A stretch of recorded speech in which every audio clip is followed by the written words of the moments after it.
মালদার কালিয়াচকে বিরল প্রজাতির বড় আকারের এক পরিযায়ী পাখি উদ্ধারের ঘটনায় চাঞ্চল্য তৈরি হয়েছে মালদা মানিকচকের ধরমপুরের সদাগড়টোলা এলাকায়। পাখিটিকে স্থানীয় এক বাসিন্দা আপাতত নিজের হেফাজতে রেখে খাবার দিচ্ছেন এবং বন দপ্তরে খবরও দিয়েছেন। স্থানীয়দের মন্তব্য, সোমবার সকালে তারা হঠাৎ করে এলাকায় এক শিমুল গাছের নিচে পাখিটিকে পড়ে থাকতে দেখেন। পাখিটি উঠতে পারছিল না, বিভিন্ন জন্তু জানোয়ার পাখিটির ওপর ঝাঁপিয়ে পড়ার চেষ্টা করছিল। এই দৃশ্য দেখে তারা পাখিটিকে উদ্ধার করে নিজেদের হেফাজতে রাখেন।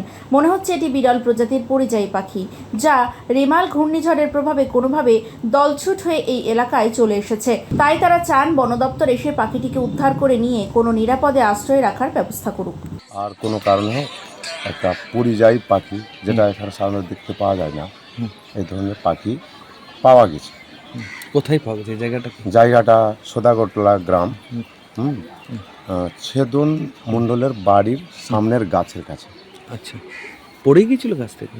গাছ মানে গাছের গোড়ায়, মানে পড়া অবস্থায় দেখতে পাওয়া গেছে। আচ্ছা, শিমুলের গাছের গোড়ায় পড়া অবস্থায় দেখতে পাওয়া গেছে। কি মনে করছেন কোন পাখি হতে পারে? এটা আমার মনে হচ্ছে পরিযায়ী পাখি। আমরা সাধারণত আমাদের গঙ্গার চরে দেখতে পাই না।